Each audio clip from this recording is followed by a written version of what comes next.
अच्छा जी, इसमें कह रहा है कि enchanted forest, large cap ground इन साउथ कैरोलिना।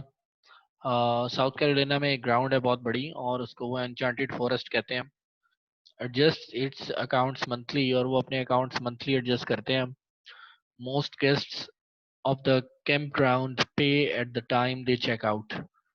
और मोस्टली जो गेस्ट हैं वो जब इस फॉरेस्ट, एन्चेंटेड फॉरेस्ट में आते हैं और जब चेकआउट करते हैं तो तब वो अपने पेमेंट्स करते हैं कैंप ग्राउंड में कुछ अर्सा, कुछ दिन रहने के लिए। जब वो चेकआउट करते हैं तो तब वो पेमेंट करते हैं, ठीक है।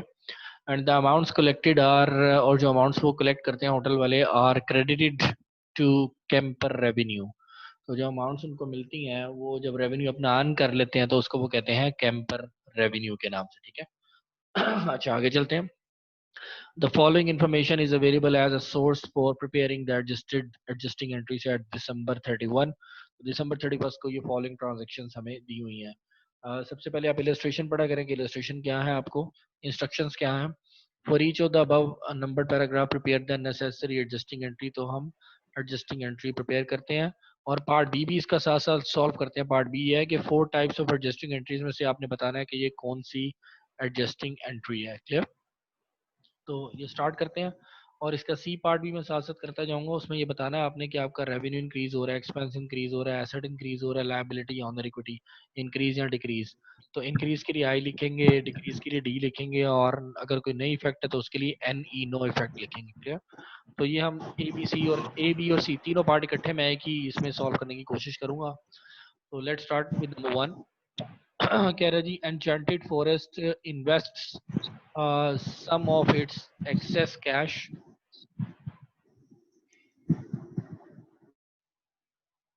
जी, enchanted forest invest some of its excess cash in certificates of deposits.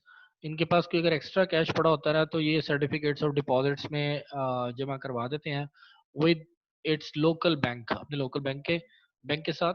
Accrued interest revenue, और उस पर उनको कोई इंटरेस्ट मिलता है उसको वो कहते हैं एक्रूड इंटरेस्ट रेवेन्यू, या क्यों एक्रू का मतलब क्या होता है, क्यूमुलेट, याद रखिएगा। ऑन इट्स सीडीज, सीडीज मतलब सर्टिफिकेट्स ऑफ डिपॉजिट्स एट दिसंबर 31। और उन्होंने जो डिपॉजिट करवाया हुआ था ना बैंक में, उसके ऊपर जो उनको इंटरेस्ट, उनका रेवेन्यू इकट्ठा हो चुका हुआ है, एक्रू का मतलब इकट्ठा हो चुका है, वो कितना है, $400। None of the interest has yet been received, वो अभी तक आपने रिसीव नहीं किया है। तो उसने खुद ही बता दिया डेबिट किसको करना है। डेबिट आप करेंगे इंटरेस्ट रिसीवेबल को। तो देखिएगा प्लीज ट्रांजेक्शन को इसकी। तो इंटरेस्ट रिसीवेबल को आप डेबिट कर देंगे। इंटरेस्ट रिसीवेबल आपका डेबिट हो जाएगा $400 से। और इंटरेस्ट रेवेन्यू, ये चूंकि आपका रेवेन्यू है तो इंटरेस्ट रेवेन्यू बढ़ जाएगा 400 से। तो ये सबसे पहले बता देते हैं कि कौन सी टाइप ऑफ एडजस्टिंग एंट्री है जिसमें आपका रेवेन्यू इकट्ठा होता जा रहा है। ये fourth type of adjusting entry है, याद रखिएगा। ठीक है, इसे कहते हैं fourth type of adjusting entry, जिसका नाम क्या है, एक्रू अनकलेक्टेड रेवेन्यू। ठीक है, इसका नाम मैं दोबारा बता रहा हूँ, और ये डिटेल पहले लेक्चर में मैं बता चुका हूँ। 4 टाइप्स ऑफ एडजस्टिंग एंट्रीज में, तो इसे कहते हैं एक्रू अनकलेक्टेड रेवेन्यू। क्लियर? ये तो हमारा बी पार्ट का साथ साथ मैं सॉल्व करता जा रहा हूँ। बी पार्ट में यही पूछा है कि कौन सी टाइप ऑफ एडजस्टिंग एंट्री है, आपने उसका नाम बताना है।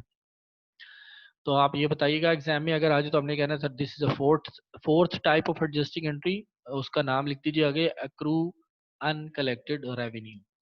और अच्छा, अब सी पार्ट में वो कह रहा है कि आप ये बताएं कि इसमें आपकी वो 5 जो मेन पिलर्स ऑफ अकाउंटिंग है उसमें से क्या चीज इंक्रीज या डिक्रीज हो रही है।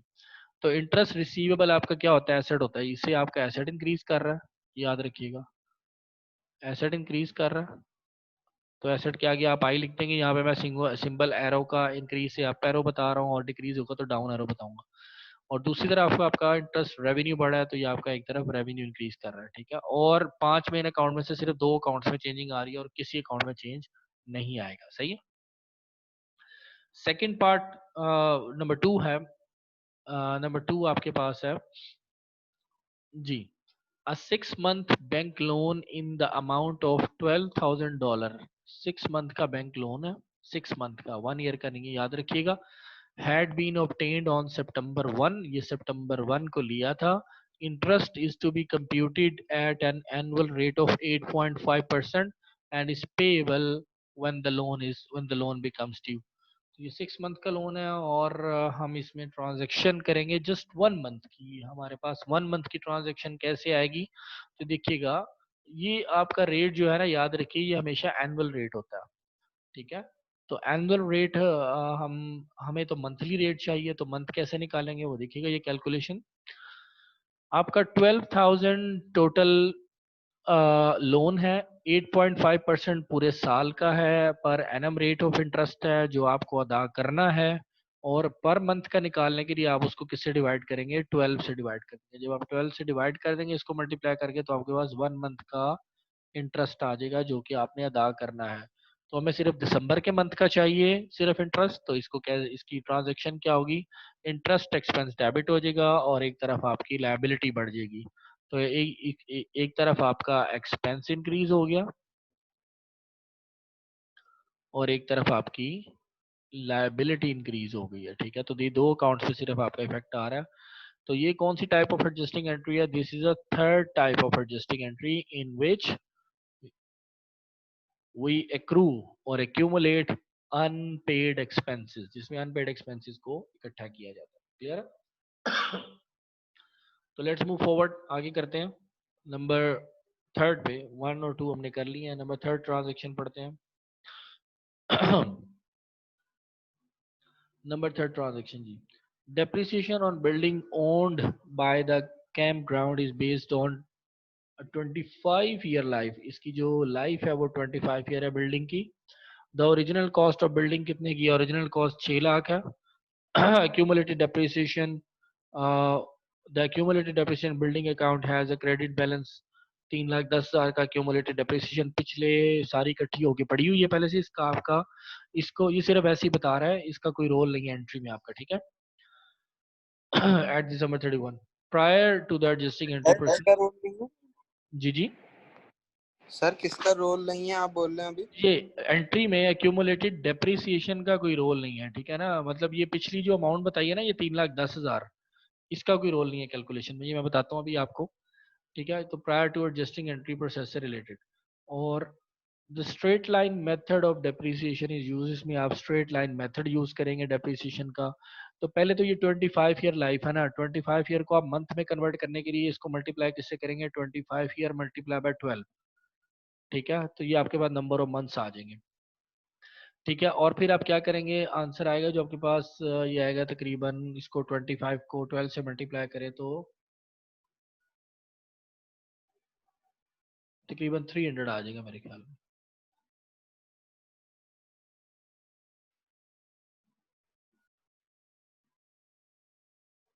300 मंथ्स आ गए हैं ये, ठीक है। 300 मंथ्स हैं ये। तो एक मंथ की डेप्रिसिएशन निकालने के लिए क्या करेंगे, 6 लाख को डिवाइड कर देंगे आप किससे, 6 लाख को आप डिवाइड करेंगे 300 मंथ्स पे। तो 6 लाख को जब 300 मंथ्स पे डिवाइड करेंगे आपके पास एक महीने की डेप्रिसिएशन आ जाएगी, ये देखिएगा। तो डेप्रिसिएशन एक्सपेंस कैसे निकालेंगे आप, ये कैलकुलेशन दी हुई है, 6 लाख को डिवाइड करेंगे 25 ईयर। तो 25 ईयर्स पे डिवाइड करके ये पूरे साल की आ गई, तो पूरे साल की आ गई। और एक मंथ की निकालेंगे तो डिवाइड बाय 12 कर दें, या फिर 6 लाख को सीधा सीधा 300 पे डिवाइड कर दें, 300 मंथ्स पे डिवाइड कर दें, ठीक है। तो आपके पास सेम आंसर आ जाएगा। तो ये 2000, इसका डेप्रिसिएशन की मैंने आपको बताया था कि हमेशा एक ही एंट्री होगी, सिर्फ आगे एसेट का नाम चेंज होगा। तो एंट्री क्या होगी आपकी, डेप्रिसिएशन एक्सपेंस डेबिट, और एक्यूमुलेटेड डेप्रिसिएशन बिल्डिंग की क्रेडिट हो जाएगी। सिर्फ 2000 से सिर्फ एक महीने की हमने ये ट्रांजेक्शन की है। ये आपकी एडजस्टिंग एंट्री जो है, ये है एडजस्टिंग एंट्री जो 4 है उसमें से ये एडजस्टिंग एंट्री आपकी नंबर 1, जिसमें आप एसेट को कन्वर्ट करते हैं इनटू एक्सपेंस में। तो एसेट आपका बिल्डिंग है, वो आहिस्ता आहिस्ता कन्वर्ट किस में होता जा रहा है, डेप्रिसिएशन एक्सपेंस में कन्वर्ट होता जा रहा है, ठीक होगी बात। अच्छा, किसी को प्रॉब्लम है बेटा यहाँ से पूछ लें, यहाँ तक अगर किसी को नहीं समझ आई प्लीज। सर सर जी जी, आपने बोला था अभी एक्यूमुलेटेड डेप्रिसिएशन हम लोग अभी इसको कोई वो नहीं देंगे, तो आपने मगर फिर भी यूज किया हुआ अपनी इसमें एंट्री में। जी मैंने ये बताया था कि एक्यूमुलेटेड डेप्रिसिएशन की जो ये अमाउंट है, ये 3,10,000 आपको नजर आ रही है ना, इसका कोई रोल नहीं है, ठीक है। ये 3,10,000 कहीं भी यूज नहीं हुआ इस ट्रांजेक्शन में, ये मैं कहना चाह रहा था, ठीक है। अच्छा अच्छा अच्छा। ठीक है। तो ये अमाउंट एक्यूमुलेटेड डेप्रिसिएशन की जो 3,10,000 शो हो रही है, इसका इस ट्रांजेक्शन से कोई ताल्लुक नहीं है। ठीक है, हमें सिर्फ मंथ की डेप्रिसिएशन चाहिए थी और वो हम एक ही ट्रांजेक्शन हमेशा डेप्रिसिएशन की करेंगे। डेप्रिसिएशन एक्सपेंस डेबिट और ऐसे एसेट का नाम आगे आ जाएगा, और एक्यूमुलेटेड डेप्रिसिएशन क्रेडिट और एसेट का नाम आगे आ जाएगा। ठीक है, अच्छा जी। Okay sir. सर जी जी सर मेरा एक सवाल था। जी सर मैं पूछ रहा हूँ, रेवेन्यू वो होता है जो हम लोग कमाते हैं। जी जी बिल्कुल ओके। एग्जैक्टली, रेवेन्यू हम कमाते हैं, वो जो हमारे हम सर्विसेज दे रहे हैं। ये अब एनचेंटेड फॉरेस्ट वाले ये क्या दे रहे हैं, नॉर्मली ये कैंपिंग ग्राउंड दे रहे हैं ना, कि वहाँ पे आप आके कैंपिंग वगैरह करें, जितने भी अरसे के लिए करें, तो ये सर्विसेज दे रहे हैं। ठीक है ना, तो ये सर्विसेज से इनको पैसे आ रहे हैं, वो इनका रेवेन्यू कहलाएगा। ठीक है, और उसको ये क्या बोलेंगे, इन्होंने शुरू में बता दी था, ये बोलेंगे उसको कैंप रेवेन्यू, कैंपर रेवेन्यू। ठीक है, अच्छा जी। नंबर 4 है हमारे पास। ठीक है, अगर किसी को क्वेश्चन हो तो प्लीज आस्क में, ठीक है, पूछ लिया करें, कोई मसला नहीं। अच्छा जी, नंबर 4 है, हमने नंबर 3 जो की है, इसमें मैं आपको जो है थोड़ा सा रिवाइज कर दूं कि हमने 6 लाख को या तो 300 पे डिवाइड कर दें तो आपके पास पर मंथ की डेप्रिसिएशन आ जाएगी।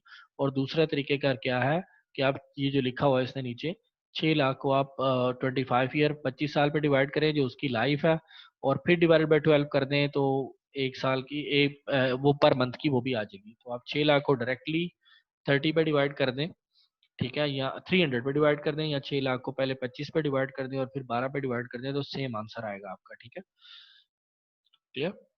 अच्छा जी, नेक्स्ट है management signed an agreement. Management ने एक साइन एग्रीमेंट किया है, एक एग्रीमेंट साइन किया है to let boy scout troop 538 of Lewisburg Pennsylvania. तो पेंसिल्वेनिया का एक बॉय स्काउट ट्रूप है, use the camp ground in June of next year, वो जून नेक्स्ट ईयर में ये यूज करेंगे।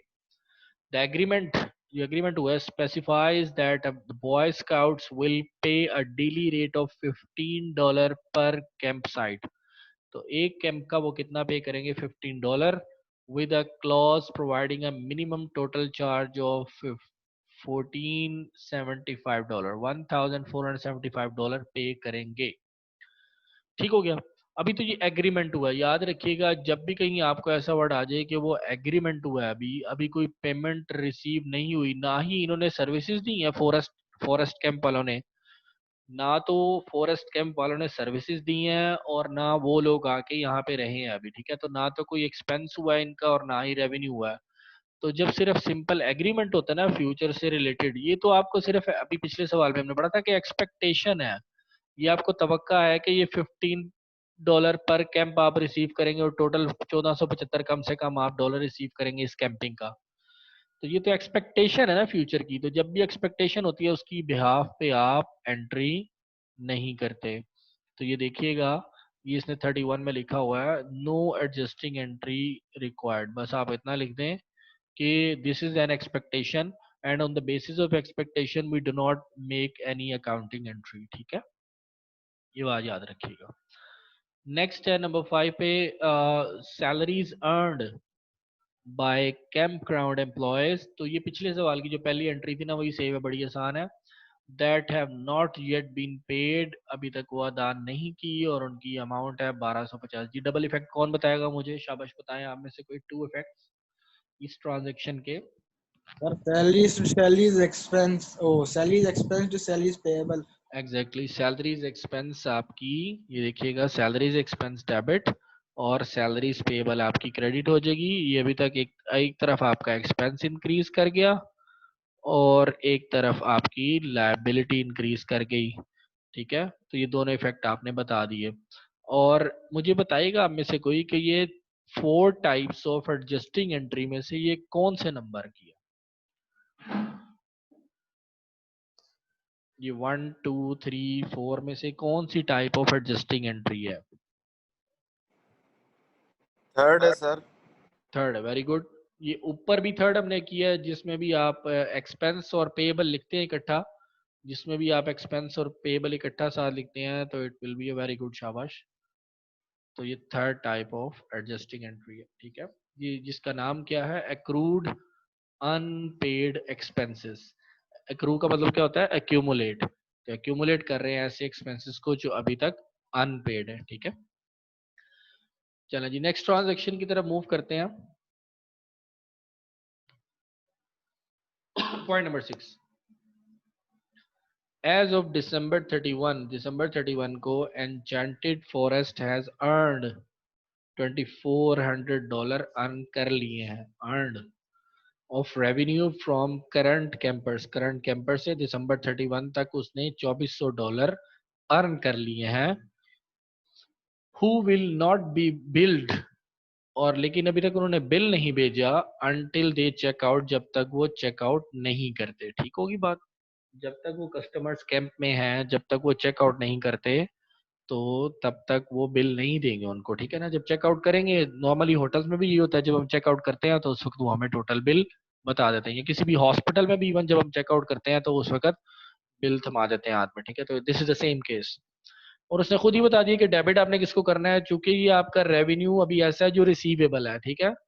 तो अनकलेक्टेड रेवेन्यू है ये, रेवेन्यू 2400 अभी तक आपने कलेक्ट नहीं किया, तो डेबिट आप किसको करेंगे, कैंपर रेवेन्यू रिसीवेबल, ये बताया वो उसने। कैंपर रेवेन्यू रिसीवेबल ये ऐसा रेवेन्यू है जो रिसीवेबल है, ये आपका एसेट है, याद रखिएगा, बहुत बड़ा एसेट है। तो एंट्री क्या होगी जी आपकी, कैंपर रेवेन्यू रिसीवेबल आपका डेबिट हो जाएगा। ये आपका बहुत बड़ा एसेट है, रिसीवेबल जहां भी आ जाए याद रखिएगा, this is a very large asset of any company. Cash के बाद ये सबसे बड़ा एसेट होता है रिसीवेबल। तो आपका एसेट इंक्रीज कर गया, आपने ये रिसीव करने हैं, और दूसरी तरफ आपका चूंकि आपने रेवेन्यू अर्न कर लिया है तो आपका रेवेन्यू इंक्रीज कर जाएगा। तो ये 5 मेन अकाउंट्स में से ये 2 मेन अकाउंट्स का इफेक्ट हमने बता दिया, ठीक है। अब आप मुझे बताएं प्लीज कि ये what is that type of adjusting entry, ये 4 टाइप्स में से किस में आएगी, सर फोर्थ। 4 में, वेरी गुड। तो this is type number 4 adjusting entry, जिसको कहते हैं एक्रू अनकलेक्टेड रेवेन्यू। इस एंट्री का नाम है एक्रू अनकलेक्टेड रेवेन्यू, ठीक है। ये उसने सारे नीचे बताए हुए हैं, देखिएगा अभी हमने नंबर 4 किया है, नंबर 5 किया है, देखिएगा, सॉरी, दिस इज नंबर कितनी है, 1 2 3 4 5 और 6, ये 6 नंबर है।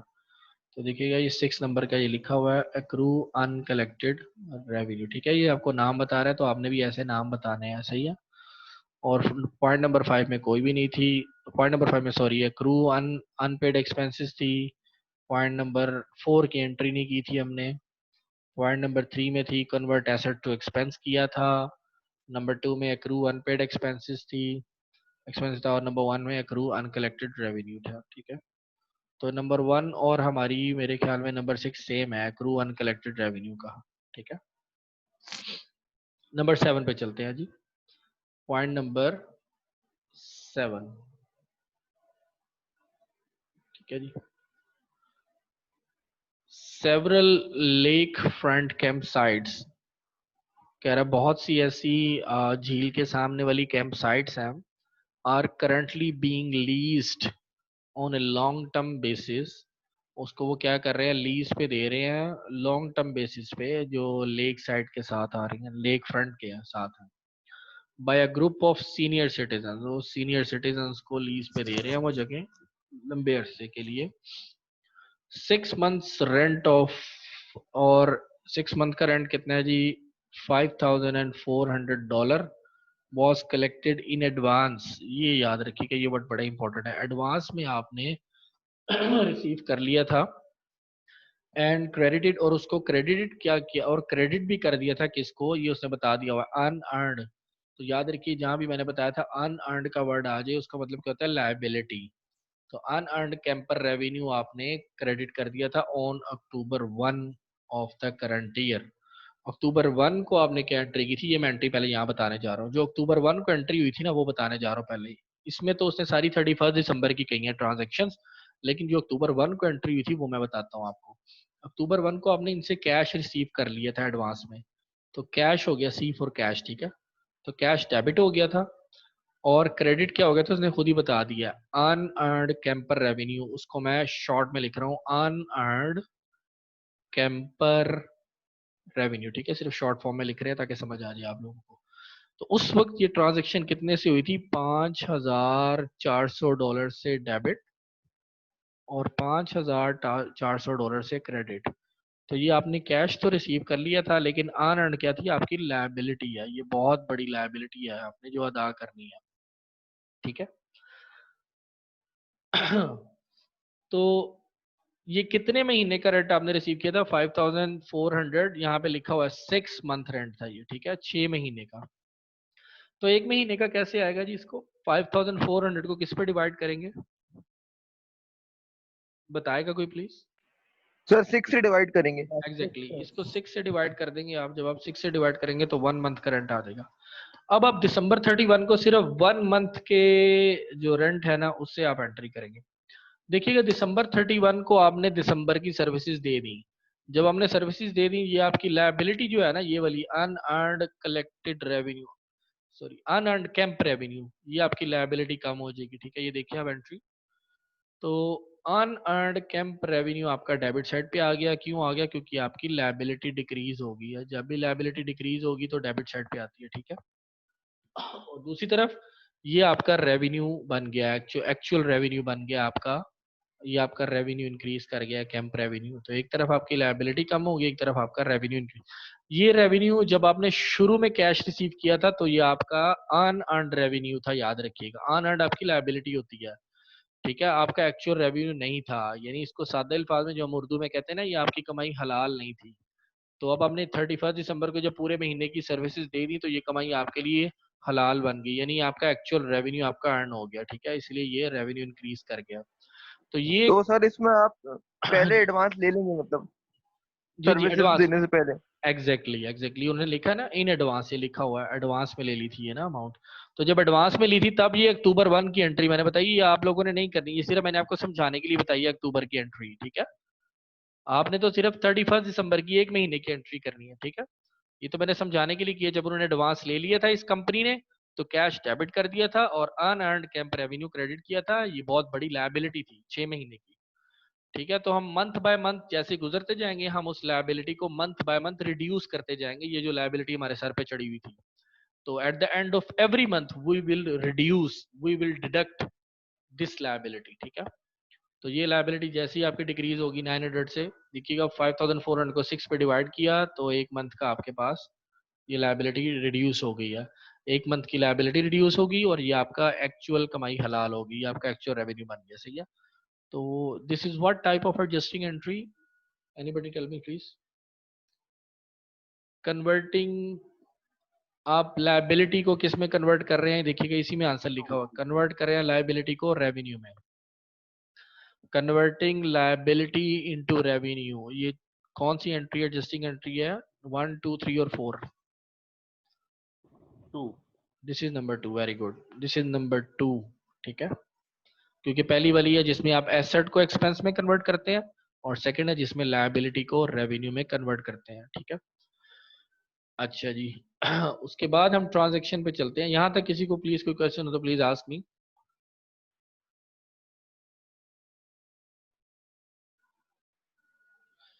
ठीक है जी, आगे चलते हैं। Second last transaction for today, इसके लिए जो है कह रहे हैं अ बस टू कैरी कैंपर्स। ये बस जो है वो कैंपर्स को कैरी करने के लिए है, जो अंदर कैंप लगाए होते हैं ना लोगों ने, तो उनको एक जगह से दूसरी जगह ले जाने के लिए। टू एंड फ्रॉम टाउन, वो टाउन से उनको पिक करती है और वहां पे दोबारा छोड़ देती हैं कैंपर्स के लिए। एंड द एयरपोर्ट, और एयरपोर्ट के लिए भी वो पिक एंड ड्रॉप का काम करती है बस। हैड बीन रेंटेड, उसको रेंट पे दिया है the first week of December, December के फर्स्ट वीक के लिए, at a daily rate of $40। और उसका डेली जो रेट है वो कितना है? $40 का। ठीक है, एट दिसंबर 31 no rental payment has been made, कोई भी रेंटल पेमेंट नहीं हुई है दिसंबर में। although the campground has had use of the bus for 25 days, जबकि कैंप ग्राउंड में उसका 25 डेज का यूजेज हो गया लेकिन पेमेंट कोई नहीं हुई। ठीक है, तो सिंपल सी बात, आप अमाउंट्स पे फोकस करें जो इसमें फिगर्स आ रहे हैं। बस का डेली का रेट कितना है? $40 है। और कितने दिन के लिए यूज हुई है? बस 25 डेज के लिए यूज हो गई है। ठीक है, तो आप इन दोनों को मल्टीप्लाई कर देंगे, 25 डेज मल्टीप्लाई बाय 40, देखिएगा कितना आ जाएगा। तो 25 डेज को मल्टीप्लाई बाय 40 करेंगे, आपके पास 1000 आ जाएगा, ठीक है। तो 1000 डेबिट 1000 क्रेडिट, ठीक है। तो ये चूंकि कंपनी ने किराए पे ली है और कंपनी किराए पे बस यूज कर रही है, ठीक है, ये कंपनी ने बस लिया लेकिन अभी तक कोई भी पेमेंट नहीं की, उसने ये बता दिया था हमें, ये देखिएगा, no rental payment has been made, कोई भी पेमेंट नहीं की गई, ठीक है ना, क्लियर।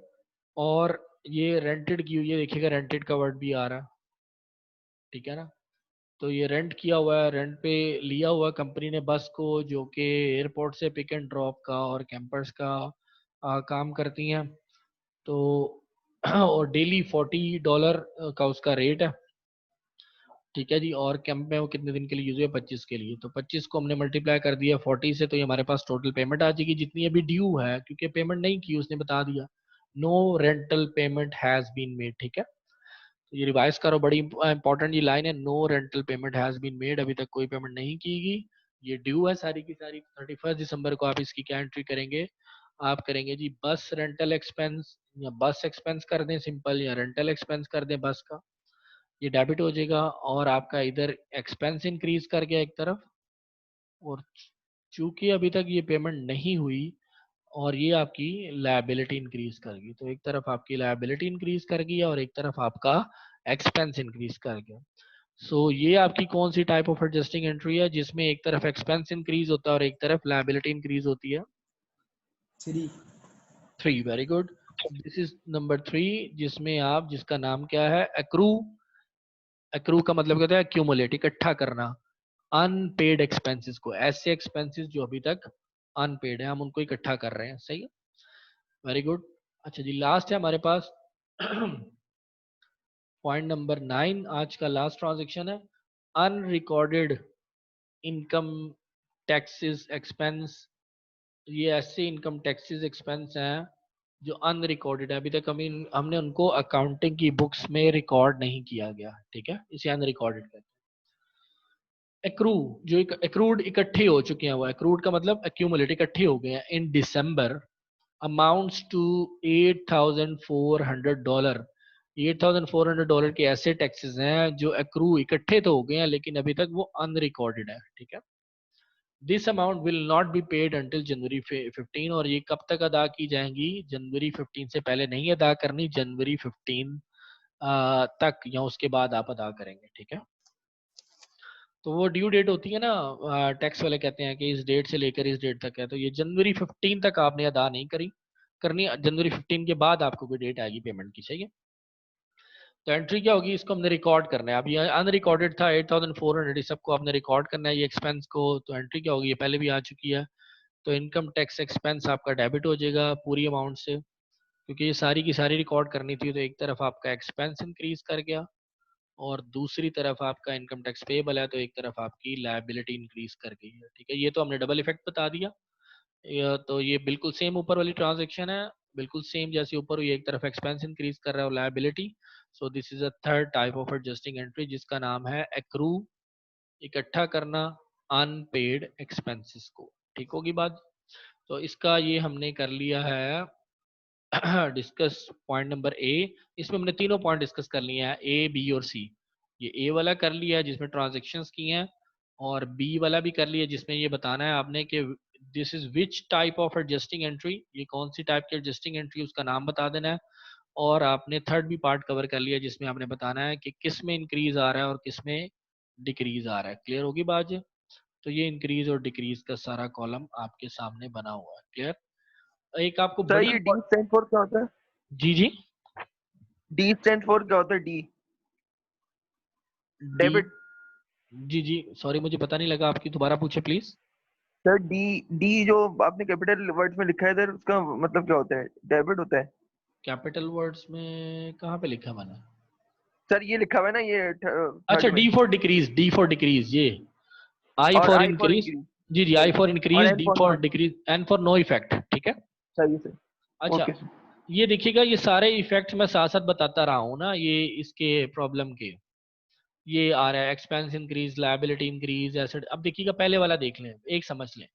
पहले वाले में ट्रांजेक्शन में एसेट इंक्रीज हुआ है और रेवेन्यू इंक्रीज हुआ है ना, आपने सबसे पहले इन दोनों को इंक्रीज कर देना है, ठीक है। देखिएगा इस इक्वेशन में जाके, उसने इक्वेशन आपको दी हुई है, तो सबसे पहले आपका एसेट इंक्रीज कर गया और रेवेन्यू भी इंक्रीज कर गया, इन दोनों को आपने इंक्रीज कर दिया, ठीक है। आप देखिएगा बड़ी इंपॉर्टेंट बात बताने लगो, समझिएगा। इनकम स्टेटमेंट कहती है रेवेन्यू में से एक्सपेंस माइनस करे तो नेट इनकम आ जाएगी, ठीक है। अब आपका एक्सपेंस तो कोई भी नहीं हुआ है, एक्सपेंस पे नो इफेक्ट है, तो इक्वेशन पे क्या फर्क आएगा, जब आपका रेवेन्यू इंक्रीज होगा तो ऑटोमेटिकली आपकी नेट इनकम भी इंक्रीज हो जाएगी, ठीक है। नेट इनकम भी इंक्रीज हो गई है ना, क्योंकि एक्सपेंस तो कोई बढ़ा नहीं, रेवेन्यू बढ़ गया आपका। अब जो बड़ी इंपॉर्टेंट बात समझने वाली वो ये याद रखें, इधर आपका एसेट इंक्रीज कर गया, याद रखें ये नेट इनकम की जो लाइन है ना, ये जो जो इफेक्ट यहाँ पे आ रहे हैं ना, ये सेम इफेक्ट आपके ऑनर इक्विटी पे आएंगे, याद रखिएगा, सेम इफेक्ट आपके ऑनर इक्विटी पे आएंगे, ठीक है। तो देखिएगा ये नेट इनकम इंक्रीज हुई है जिसकी वजह से ऑनर इक्विटी भी इंक्रीज होगी, ठीक है। नेट इनकम डिक्रीज हुई है जिसकी वजह से ऑनर इक्विटी भी डिक्रीज होगी, तो इसके सेम चल रहे हैं ना, देखें नेट इनकम डिक्रीज हुई है और ऑनर इक्विटी भी डिक्रीज होगी, ये बात याद रखिए, क्लियर। बस हमने तो ये इसका डायरेक्टली प्रोपोर्शनल है। एग्जैक्टली डायरेक्टली प्रोपोर्शनल है, वेरी गुड। तो देखिएगा जो जो डिक्रीज है वो भी डिक्रीज है, जो जो इंक्रीज है और इधर भी इंक्रीज है, ठीक है। ये एग्जाम में पक्का सवाल आना, मैं बता रहा हूँ, इसलिए अच्छी तरह समझ लें इसको, ठीक है। तो ये देखिएगा, आप सेकंड वाला समझ लेते हैं, एक और समझ लेते हैं। इसके एग्जांपल, कोई भी एग्जांपल उठा लें, ये हम सेकंड नंबर पे देख लेते हैं, जिसमें एक्सपेंस भी इंक्रीज कर रहा है और लायबिलिटी भी इंक्रीज कर रही है। ओके जी, देख लेते हैं एक्सपेंस इंक्रीज और लायबिलिटी इंक्रीज। तो आपने सबसे पहले एक्सपेंस को इंक्रीज कर दिया और लायबिलिटी को इंक्रीज कर दिया, ठीक है ना। ये दोनों चीजें तो आपको ट्रांजेक्शन से मिल जाएंगी। अब देखिएगा तरतीब से वन बाय वन देखते हैं। रेवेन्यू में कोई चेंज नहीं आया इस ट्रांजेक्शन में, तो रेवेन्यू पे नो इफेक्ट आ जाएगा। अच्छा, रेवेन्यू पे कोई इफेक्ट नहीं आया, ये कॉमन सेंस की बात है। एक्सपेंस जब इंक्रीज कर गया, एक्सपेंस इंक्रीज करने की वजह से नेट इनकम डिक्रीज हो जाएगी ऑटोमेटिकली। जब नेट इनकम डिक्रीज होगी तो इसका इफेक्ट डायरेक्टली प्रोपोर्शनल किस पे जाएगा आपका, ये जाएगा आपका ऑनर इक्विटी पे, ठीक होगी बात, क्लियर। बस इतना सा आपने, और एसेट पे कोई इफेक्ट नहीं आया तो एसेट पे भी नो इफेक्ट लिखेंगे आप, सही है। तो दिस इज वेरी इंपॉर्टेंट, ठीक है, फ्रॉम कैलकुलेशन पॉइंट, ठीक है। आप कोई सवाल है बेटा पूछ ले प्लीज, कोई डिस्कशन करनी है आपने, एग्जाम के हवाले से डिस्कशन करनी है या आपने वैसे जनरल डिस्कशन करनी है, तो you are free to ask please, ठीक है।